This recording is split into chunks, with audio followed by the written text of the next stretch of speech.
Hi, Sharon. How are you? Good morning, Theresa. Doing good? I'm great. Awesome. Well, let's get started. I love that we're here together today, but first tell everybody, how long have you been in real estate? Believe it or not, 16 years. 16 years. I cannot believe. I left a corporate job, had a master's degree in business. I could have saved myself and probably my parents a lot of money if I'd have known I was going into real estate. Yeah. Can't believe it's been that long. Yeah. And you love it. Still love it. Love it. Every transaction's different. Meeting people, the ups, the downs, the highs, the lows. I love the goals. Starting and getting to the finish line. Love that. So you've seen some different markets then through those years. Definitely. Tell me, I know we've heard a lot on this podcast, like the market's not the same as it was 18 months or even a year ago. Tell us kind of what is the market doing right now? Yeah, the market is definitely not the same even 90 days ago. I feel like we are in a correction mode.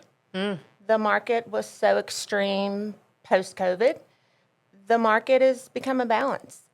It's not a terrible market. It's correction. It's even and out. It gives more opportunities. So, there's a lot of noise, I call it, out there. But I think if we just listen to what the market's telling us, you'll find it's in correction mode. Correction. I love that. So I'd love to talk to you today about when the market is doing right now as far as pricing. Yes. The golden word, pricing, right?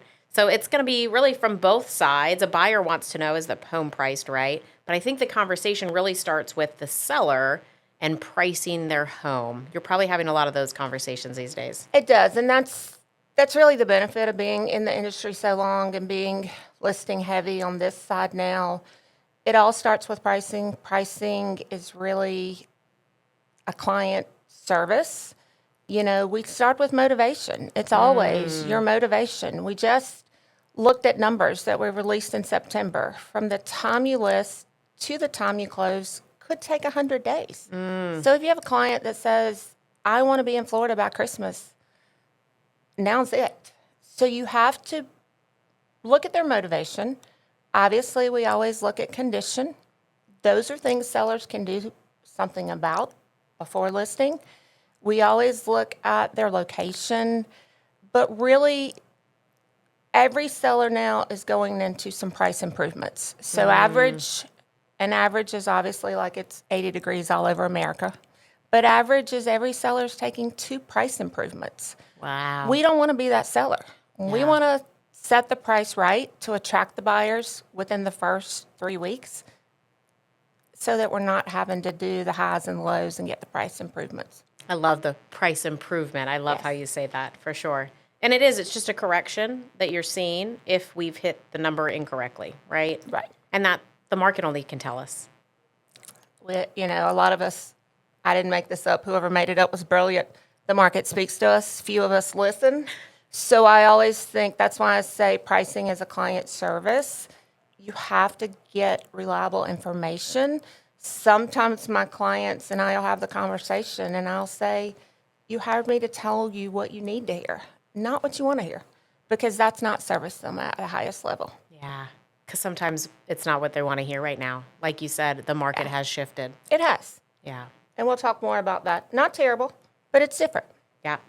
So how do you determine that perfect price? You've gone in, you just mentioned there's some condition, there's definitely motivation, and then now we're ready to determine the price. What kind of factors other than that initial motivation and condition then turns into the price conversation? I think what is very different in this market and being a seasoned agent, I can see everybody talks comps, what's sold.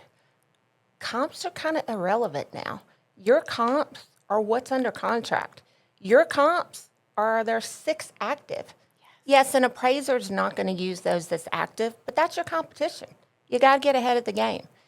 Whatever's under contract is going to be a comp for you. So you've got to look at it at a different angle than traditionally we have looked at it. And traditionally, when you say comp to somebody who maybe doesn't quite know, right, when you're looking at comps, how many months back were we looking at those sold properties? So traditionally, we always try to think, even though we're not an appraiser who's going to assess the value. We always try to look for something similar within the last 3 months. You know, if you go back 180 days, if you go back a year, even if you go back 90 days, the market is still very different. Summer market is different than October market. Yes. So you can't always bank on that being a clear picture for your pricing strategy. It's a strategy. It's a conversation. Yeah, yeah. So now I'm not looking at the 6-month sold comp. I'm looking at what does an active buyer put a home under contract for Right. based on their list price. Correct. Got it. And in addition, we have inventory. Buyers have choices. Buyers have opportunity. So what are we doing to set ourselves among the rest of the opportunities and inventory so that we get that push the first couple of days to get them in to see the property? That's right. Because it's so easy to just put our seller hat on and we're talking to these sellers about, again, pricing right. But the buyer's also looking at that. Somebody's going to come and look at that price and, like you just said, compare to what these others are doing. Can't miss the mark. Right. We do not want to discourage any buyers from coming and look at our property. So let's talk about that really quick. How do we discourage them? What are some common mistakes that you're seeing just when it comes to a pricing strategy? So I think one big thing that I learned early in my career that I still see, you know, as I attempt to educate agents, coach them in their ability to price correctly, is the technology that we have in this industry now that we didn't have 16 years ago. From a bracketing conversation, you know, literally, if you're looking at a 400 home and people think, oh, I'm going to list it $399 because it sounds good. Yeah. But with technology, we know everything's a search engine. It starts there. It drives the traffic to your property. So if you list it $399, you're actually missing out on anybody searching 400 and over. Technology statistics have shown us that buyers search 25 increments. $25,000 increments. Yes, ma'am. When searching for a home. So Wow. you really, you know, pricing is one piece of the puzzle, as we know. But when you're thinking a strategy, why wouldn't I be 375 or 400? Because you know you're going to, if you're 400, you're going to pick up any buyers that are searching 350 to 400, but also get the other bracket of 400 to 450. So you have more eyes on the prize. That's great. So it starts with bracketing the price, in my opinion. Bracketing it right, what buyers are looking for. Correct. And how they do their search. Any other, you know, maybe just warnings that you could give people that people are doing that is just not serving them when it comes to pricing their home correctly? I do believe that we have to educate the sellers. And again, it's giving them the data. It's being the local market expert.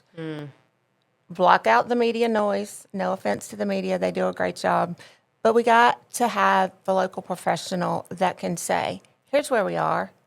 We're not in 2022 prices. You can't price it here and then think buyers are still going to come. They have too many choices. And you don't want to be that one. Days on market is a seller's worst enemy, you know? Yes. It's kind of like stale bread, right? When you go to the market and the bread's hot out of the oven, they're going to get premium price, right? Yeah. Day one. If you go back to that market on Friday, are they selling that same bread for the same price? No. Yeah. You just have to educate them. I love that. So when you say local market expert, what do you typically look for? Let's just say in a house and a particular, we'll use Ballantyne since we're here in Ballantyne today, 28277, you're in a zip code. How local do you have to go? I think when we are doing a pricing strategy, again, we are looking at similar properties, increased inventory. We are looking at days on market. We're looking at the activity. Being in this industry for a while gives me a resource of other agents. I'm calling other agents before I go on that listing appointment. Hey, you've had this a listing for 60 days. What's your activity like? Has your seller turned down any offers? I want to arrive on my seller consultation to tell them things about the neighborhood that they don't even know. Yes. That's the local expert knowing what's going on. I love that. All right. So how do we balance? I want to get the best price and yet the most money. It's the most value. You know, again, like you said, we're looking at comps that are no longer 60 to 90 days out, but really what's under contract. And yet I want the most money for my home. So how do you balance that? I completely understand. And I'm going to stand firm with my seller to get them the most money. It's about the timing, their carrying cost. Because when you look at a strategy, what is their mortgage payment? What is their taxes? What is their HOA? If we're on the market 3 months and they've made 3 mortgage payments, if we could have possibly priced it correctly, got under contract within 7 days, and closed within 30, then we're not paying 2 more mortgage payments. So you just have to, it's a numbers game. It is a numbers game. Yeah. All right. So what advice would you give to somebody that maybe they're a little nervous? They are hearing a lot of the noise, even maybe interviewing 1 or 2 agents that are giving some conflicting information. They're nervous about listing their house. A lot of people ask me, they'll say, Sharon, how do I time the market? The right time to sell, the right time to buy is when it's right for your situation, when it's right for your family, when it's right for your time. I will say, have seen a couple cycles. There's always a sliver of time to where it's beneficial on both sides. So if you're a seller, we call the balance market about 5 to 6 months. Charlotte, we're very fortunate. We have the Carolinas, we have the beaches, we have the mountains, we have all the corporations coming in. So we're at 3.3 months inventory. Yeah. Technically, we are still a seller's market. Very much so. In addition, from the buyer's aspect, there's negotiation. Some sellers are paying closing costs. Some sellers are making price repairs that they were not doing. So you could sell successfully and then turn around and benefit the buying side.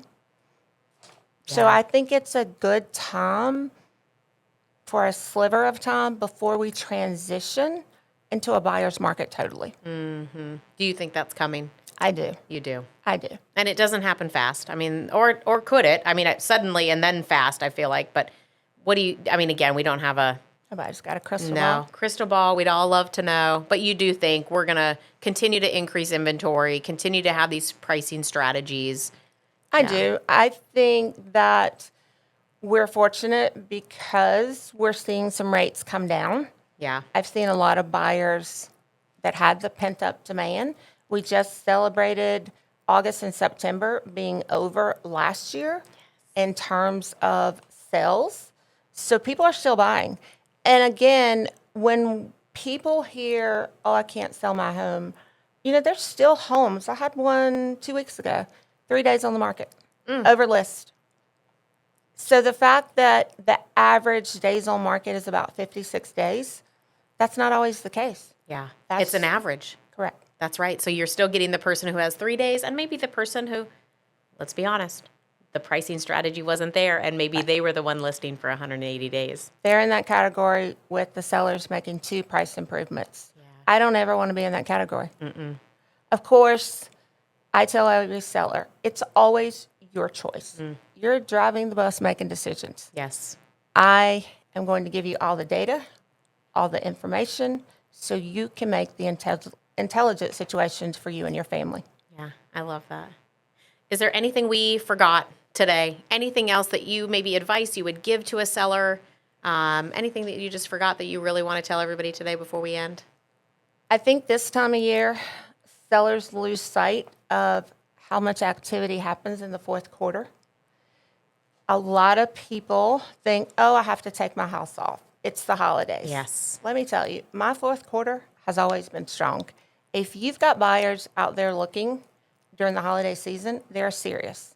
Because a lot of Charlotte Metro will hire for January, Yes. contracted jobs. A lot of people position their kids out of school during that winter break, put their kids in a new school.